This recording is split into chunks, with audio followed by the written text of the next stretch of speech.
this is Kandia with Kandia Haynesworth Designs, and I am in the official classroom for the Sew It and Show It workshops.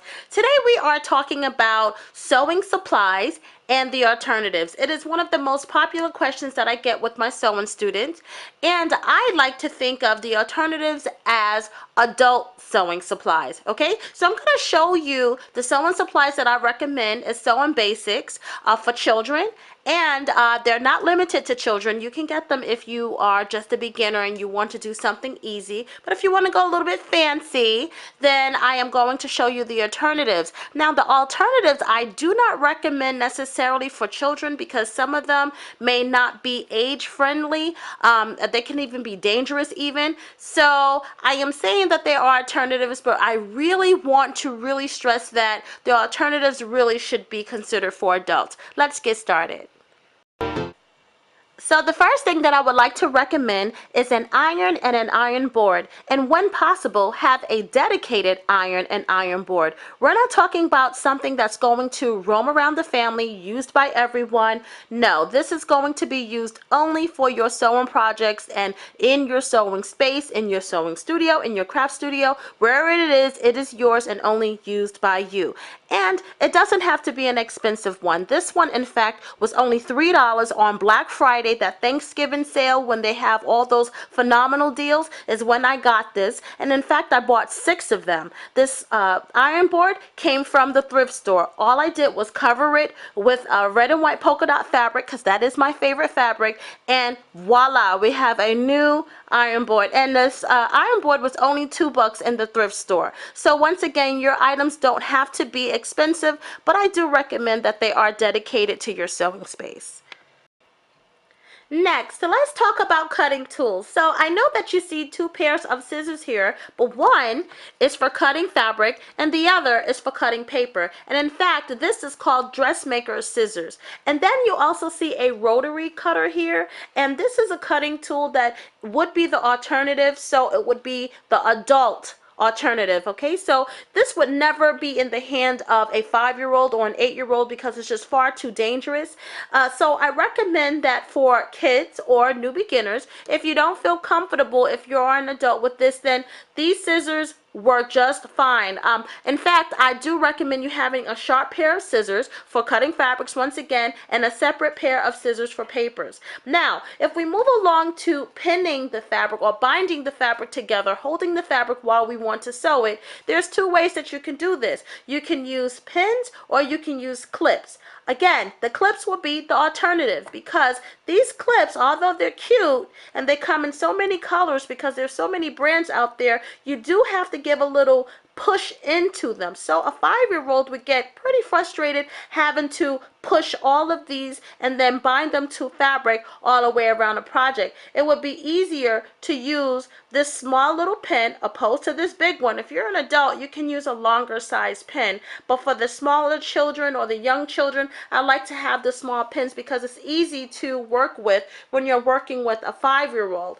Okay, and then the next thing that I would want you to consider is always having a magnetic dish. Okay, so this pin cushions can be made out of anything. In fact, I do have videos for different kinds of pin cushions, a cupcake pin cushion and a strawberry pin cushion, and I'll post the links below.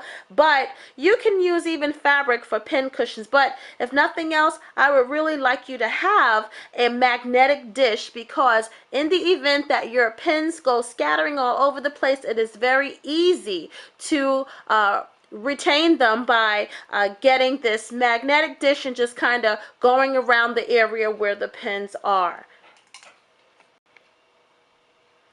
Okay, so let's move along to the next tools that you want to have. You want to have a variety of needles. So this is a size 11, a size 12, and a size 14. Now needles you can get up until 16, 18, and 20. And those needles would be ideal for sewing denim and thicker fabrics. But ideally you want to have these 2, which is the 11 and which is the 12. And the thing about this is some manufacturers actually put size 11 or they put size 12. And then some manufacturers write them as 75/11 or 80 over 12, almost like a fraction. So it really doesn't matter, but you want to have a size 11 and a size 12. And these are 10 packs, and I actually buy them in bulk off of Amazon, and I'll post a link below for that. The next thing you want to have is your marking tools. Now, there are things that you can use to mark fabric when you are trying to draw a straight line and so forth. This is a pencil. This is chalk, and then these are dressmaker pencils, okay? And they all do the same thing, but it is all up to what you prefer. There is no alternative here to the needles. There is no alternative to the marking tools. It's just what you prefer, okay? I personally prefer the pencil. I do not like the chalk too much, but some of my students like the chalk, as well as the dressmaker pencils. The next thing is, this is actually an alternative because a lot of the times the sewing machines come with screwdrivers, and this is going to be very handy depending on how your machine is made when replacing needles. And then a little simple pair of tweezers can be very helpful when holding the needle when you are replacing it and trying to put it back into the shaft, or you are taking it out and you don't want it to fall into your bobbin cavity. So having a pair of tweezers is a really optional, but a really good option to have. Your best friend of all will be your seam ripper, okay? You want to have this. It's something that you will hate to use but love to have, because if you have to use a seam ripper, that means that you've made a mistake. But this is by far one of the best tools that you can have to take apart them seams very quickly and get you back on the right track. Okay, so the item here that is purely optional is this bobbin wheel. This bobbin wheel allows me to have a variety of bobbins that are loaded with different colors, and it's easy to grab when you are doing projects. But there are so many ways that you can store your bobbin. This just happens to be one of my favorite because I just kind of hang it on a hook on the wall, and I have another one that I can keep filled, so I can see instantly what colors I am running low on. I can keep empty ones here, so I really like this. But once again, this is purely optional. This is good for a kid, this is good for an adult. It doesn't matter, it's just by choice. The next thing that you want to have is a measuring tape, and for the most part these measuring tapes come in a lot of kits, or you can buy them separately. They are not expensive at all. I also recommend a yardstick, but this is also optional as well. You don't necessarily need a yardstick. This is handy for new beginners drawing straight lines. I find whether you are a child or whether you are an adult, this can be bought at your super centers, your home super centers, for like $1, 97 cents, 98 cents. These are not expensive at all. However, I find that these are much more helpful. These are the see-through rulers, okay? So they have the measurements on. You can mark the fabric and see exactly what you're doing, and this particular one have holes for you to put your pen. This was actually purchased at Hobby Lobby.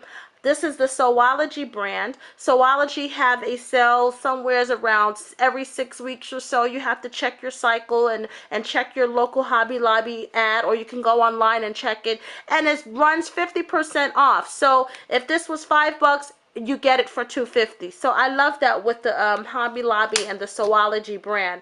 But these are the tools that you will need for the most part. You want to have a tape measure to measure yourself, or to measure whatever you're measuring properly, and that's so flexible it bends, whereas this is good for drawing straight lines if you're trying to get long straight lines especially, and this is good for seeing the lines that you are drawing.